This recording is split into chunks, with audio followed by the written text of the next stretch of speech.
Hello everyone, welcome to the new lecture of lecture series on network analysis and synthesis. So, in the last class we have covered about the network functions and pole zero plot, how with the pole zero plot we can evaluate the network function if we know the scale factor. That all we have covered in the last class. So, today we are going to cover two topics. One is what is complex frequency, how it can be useful to the signals, and second one is time response from pole zero plot, how we can obtain time response if we know the pole zero plot. So, these are the major two contents that we are going to cover. First we will see what is complex frequency and what are the different cases and what are the different values of sigma and omega will lead to the value or lead to the graph for the complex frequency, and then we will discuss about the time domain response from pole zero plot, how with the pole zero plot we can find out its time response. So, first one is complex frequency. Complex frequency is denoted by S, which we use in Laplace transform, in which we have a real part which is given by sigma, and another one is imaginary part which is represented by j omega.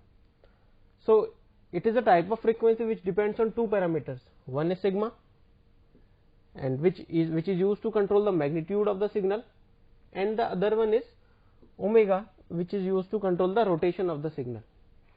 So, we all know that e to the power j omega t gives the rotation of the signal. So, we know that e to the power j omega t gives the rotation of the signal and the magnitude part is given by sigma. So, the whole is represented by x of t equals to x of m into e to the power s t, where x m and s are time independent complex parameter and s equals to sigma plus j omega. So, x m मेरा denote करता है magnitude को, and the next one is if you will put the value of our complex frequency which is sigma plus j omega, we will get x m of t into e to the power sigma plus j omega, or x m e to the power sigma t into e to the power j omega t. So, we can write it as x m e to the power sigma t, and e to the power j omega t can be written as cos omega t plus j sin omega t. So, cos omega t plus j sin omega t, this is by Euler's formula e to the power g omega t. So, we can find out that the real part is represented by x m e to the power sigma t cos omega t, and the imaginary part is represented by x m e to the power sigma t into sin omega t. So, in both real and imaginary part we have a magnitude and we have a frequency. So, the magnitude part is controlled by x m e to the power sigma t, magnitude part is controlled by x m e to the power sigma t, and frequency is provided by the cos function cos of omega t, which is a rotatory part in our signal, and in the similar manner the imaginary part x m e to the power sigma t to sin of omega t. So, after that we will discuss what are the different cases. Suppose we have omega equals to 0, it means omega equals to 0 means signal do not have any rotation or do not have any angular frequency, and sigma which controls the magnitude part has some value. So, we can see that real part will be represented by x m e to the power sigma t into cos omega t, x m e to the power sigma t because omega is 0. So, cos omega t will be 1. So, the whole will become x m e to the power sigma t. It means if we have a frequency, if we do not have any frequency in the signal, it will be represented by the real part only, and the real part is given by x m e to the power sigma t, and imaginary part which is x m e to the power sigma t sin omega t will become 0 because sin has a value of 0 at omega equals to 0. So, when omega equals to 0 and sigma has some value, we will have only real part in the signal, we will have only magnitude part in the signal which can be controlled by sigma. That sigma will be the controlling parameter. So, depending upon the sigma, if we will assume sigma is greater than 0. So, sigma is greater than 0 will lead to growing exponential with respect to time. With respect to time, we will get the increase in signal for sigma greater than 0, and for sigma less than 0 we will get decreasing exponential for sigma less than 0, and if we will have sigma equals to 0, we will get the constant magnitude which will be equal to x of t equals to x of m. So, by varying the value of sigma or by changing the value of sigma, we can control the magnitude part of our signal. This property is used in Laplace transform. So, that concept of complex frequency we have used in Laplace transform, because sometimes we were not able to find out the Fourier transform because the signal was not decaying. So, by controlling the sigma, by putting the value of sigma such that the signal must get decayed with respect to time, that we have used in Laplace transform. So, this is the advantage of complex frequency, that we will be able to find out the Laplace transform. So, this already leads to evaluation of Laplace transform. Now, if we have signal in which we have real part is 0, that is sigma equals to 0 of the complex frequency, and omega is some value. So, the real part will become x m e to the power sigma t into cos omega t. So, we can write it as x m e to the power 0 t into cos omega t, x m cos omega t, and imaginary part is x m e to the power sigma t sin omega t to x m of x m into sin omega t. So, we have real part and imaginary part, and we have only cos and sin. So, when we will add both real part and imaginary part, we will get the rotatory signal, whose magnitude will be x of m. So, because sigma real part is, this is cosine and this one is sine. So, when we will add these two, we will get rotation of the signal. So, this is how, when we will have sigma equals to 0, it means real part is 0 and we have only frequency part. So, we can see that the signal becomes only rotatory part. Now, when we will have both sigma and omega involved in our, when both sigma and omega has some value, then x of t can be written as x m e to the power sigma t cos omega t, and imaginary part is x m e to the power sigma t into sin omega t. So, and we will plot real part or imaginary part.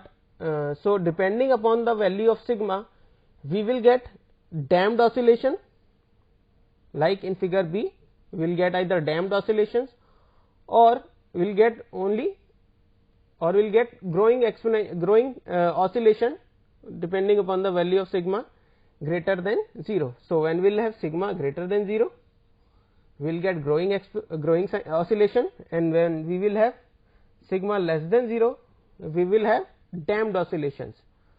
So, this is how important we have complex frequency. By the value of sigma and omega, we will get the response, whether we will get damped response depending upon the value of sigma and omega, whether we will get decaying response, whether we will get growing response.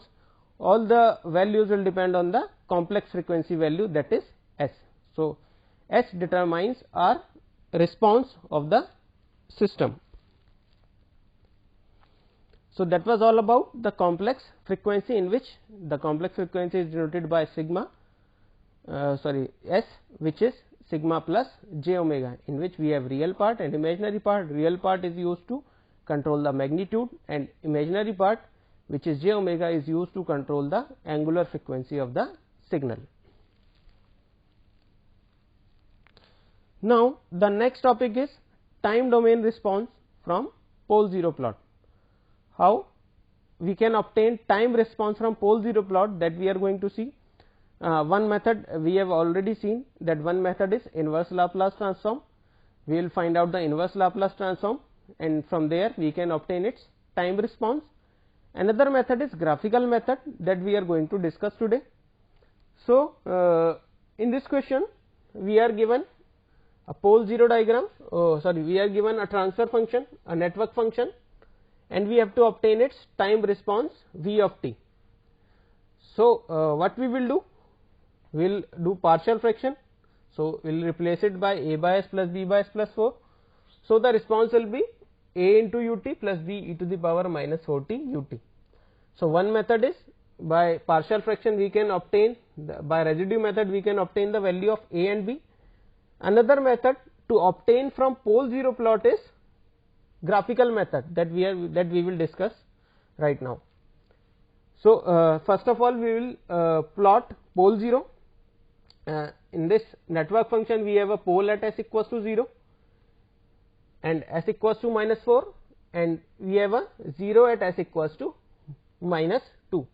So, we have a pole at s equals to 0, at s equals to minus 4, and we have a 0 at s equals to minus 2.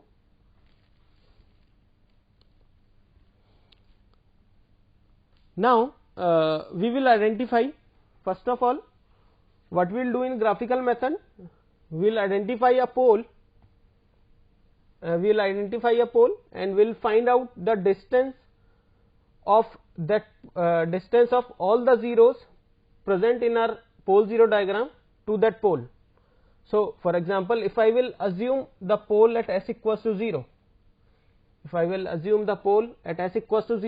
so the all the distance of all the zeros from to this pole is, so we have only one 0 at minus 2.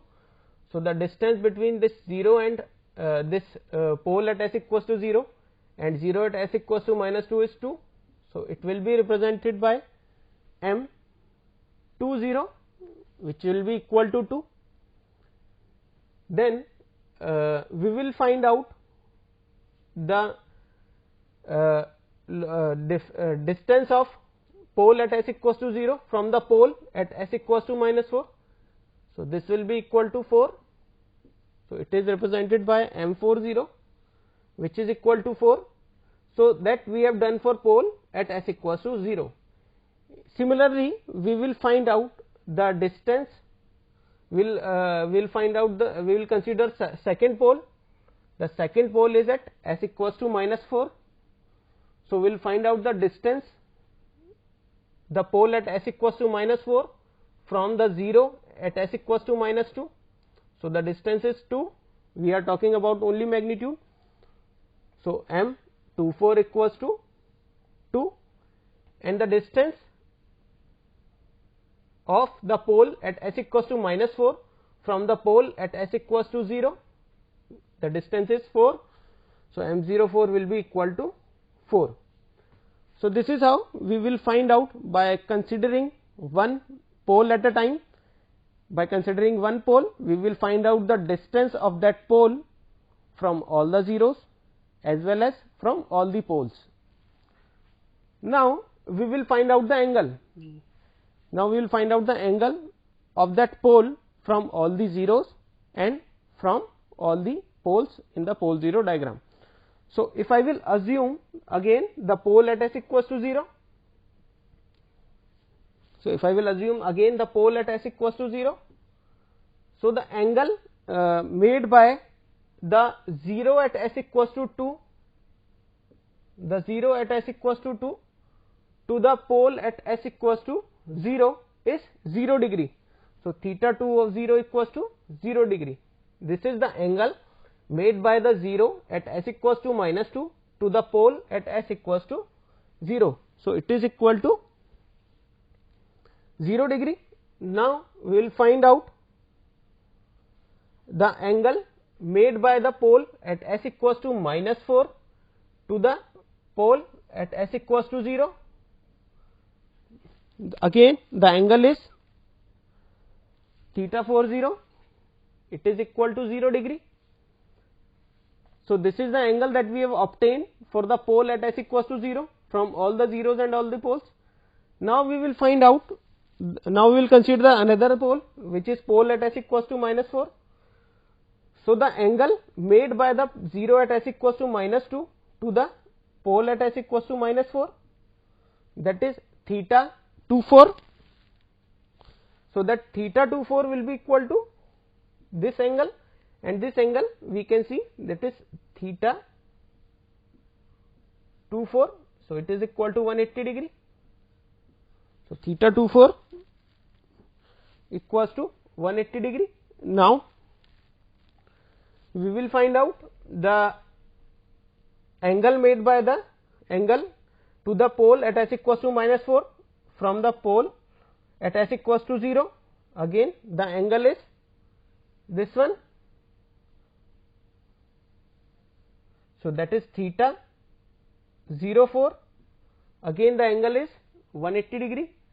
So, now we have evaluated all the magnitude part as well as angle part.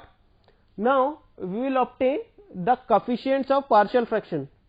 So, the coefficient of partial fraction, for coefficient of partial fraction we have KL, which is which represent the coefficient of partial fraction. H that we have discussed already, it is the scale factor. The scale factor we have is 2. In this question we have scale factor is given as 2.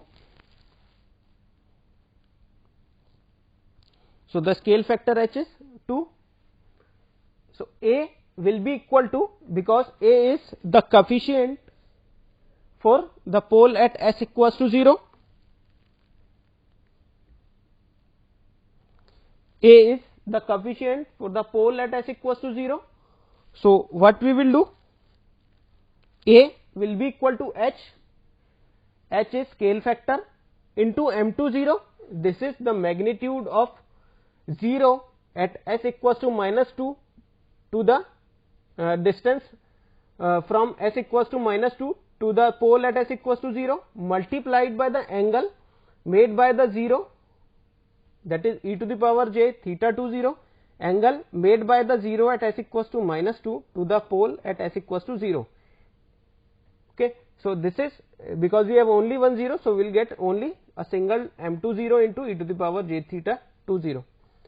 Now, if we will, now the second pole is at s equals to -4. So, this is the magnitude of the distance from pole at s equals to -4 to the angle at s equals to angle made by the pole to the pole at s equals to 0. So, that is represented by theta 40. So, 2 into m20 we have evaluated as 2, and e to the power j theta is 0 divided by 4 e to the power j theta 40 is also 0.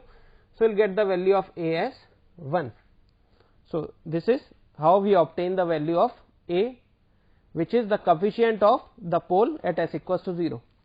Now, the second one is B equals to H. Again we will find out B is the coefficient for the pole at s equals to -4. So, the distance of all the zeros to the pole at s equals to -4, we have only one 0. So, we will get m24. The distance of 0 which is present at -2 to the pole which is present at s equals to -4 is represented by m24, multiplied by the angle made by the 0 to the pole which is 180 degree, divided by again the magnitude of the distance to the pole at s equals to -4 to the pole at s equals to 0, and the angle made by the pole at s equals to 0 to the s equals to -4. So, it will be equal to 1 again, 2 e to the power j 180 into 2 e to the power divided by 4 into e to the power j 180, and scale factor is given as 2. So, again we got the value of B as 1. So, this is how we have obtained the value of A and B by using graphical method. So, 1 upon s plus 1 upon s plus 4, and we will get it as ut plus e to the power -40 ut, or 1 plus e to the power -40 into ut. So, this is how we obtain using graphical method. Now, next one is we will obtain the pole 0 diagram for the next network function. We are provided with the network function. You can easily find out the scale factor is here is 4. So, first of all we will obtain all the poles and zeros. The 0 is present at s equals to 0, and the poles are present at s equals to -2 and s equals to -1 plus j and -1 minus j. So we have done partial fraction a by s plus 2, b by s plus 1 minus j, and c by s plus 1 plus j.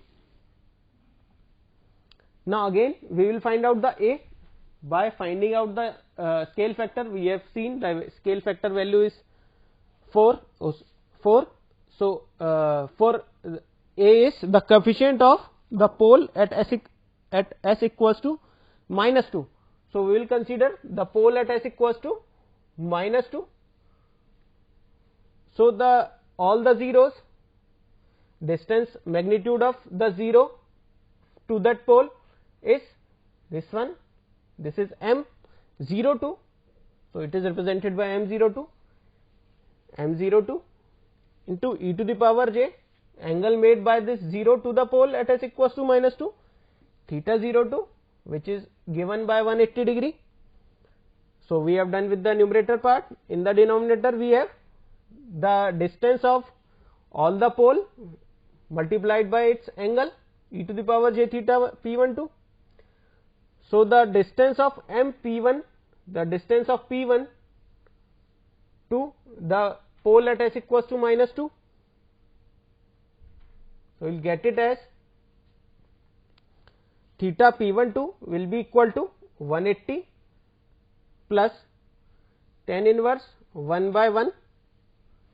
So we will get it as 180, that is 180. This is 180 plus tan inverse 1 by 1, imaginary part by real part, we will get 225 degree theta 1 p12. Then we will consider the angle made by p2 to the pole at s equals to minus 2. So angle made by p2 to the pole at s equals to minus 2 is theta p22. So theta p22 is we have 90, we have seen the 90 will be somewhat here, plus tan inverse imaginary part by real part. So it will be 135 degree, and the magnitude of that pole p1 to the pole at s equals to minus 2 is root 2. We can see that, you can see that this is a triangle formed.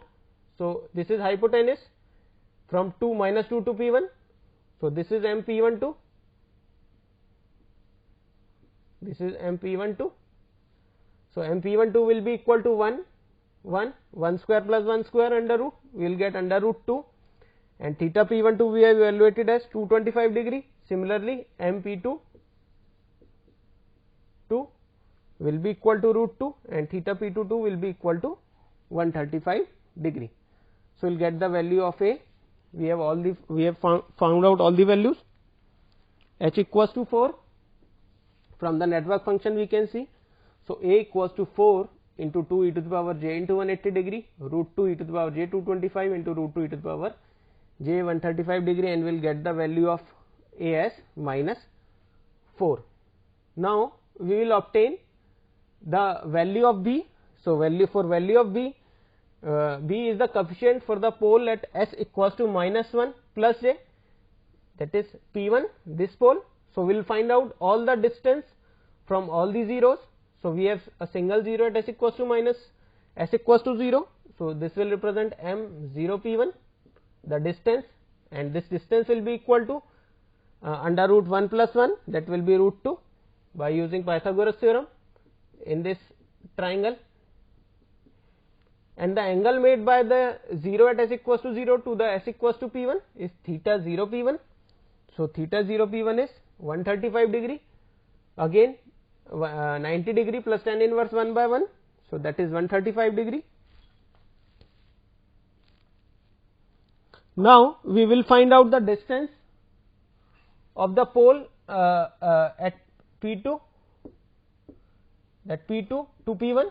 So this will be 1 plus 1, distance is 2, and the angle theta p2 p1 will be equal to 90 degree. So this will be equal to 90 degree, and then again the distance, this distance we have evaluated already, this is again root 2, and the angle is theta p2 theta 2 p1. So theta 2 p1 will be equal to tan inverse 1 by 1, it will be equal to 45 degree.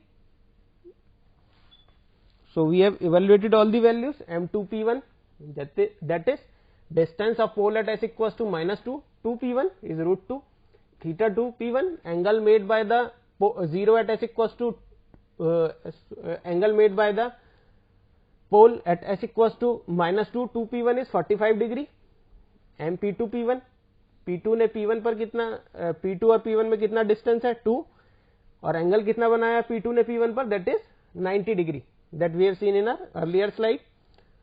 So, B will be equal to scale factor into root 2 e to the power j 135 degree, that is, and root 2 e to the power j 45 into 2 e to the power j 90 will get the value of B as 2.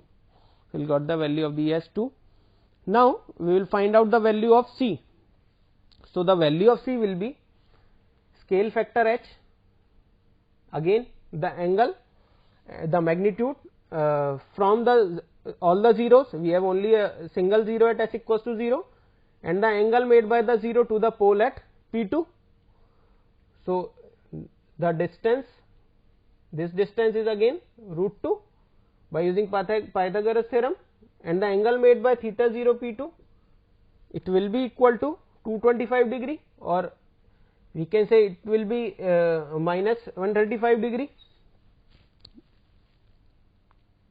Now, the distance we will find out from p1 to p2, again the distance p1 to p2 is 2 and the angle made is minus 90 degree, because now it is in clockwise direction.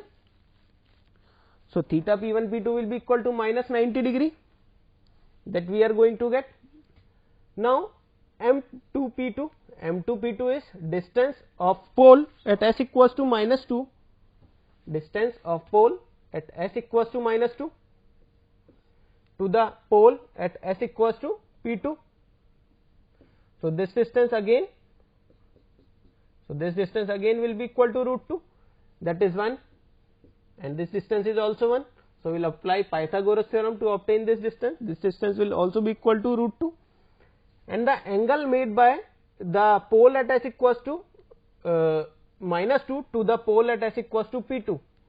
So, this angle is represented by theta 2 p2 and it is in clockwise direction. So, we will write it as minus of 45 degree, minus of 45, that is minus tan inverse, imaginary part is 1 and real part is 1. So, minus tan inverse 1 by 1, get it as minus of 45 degree.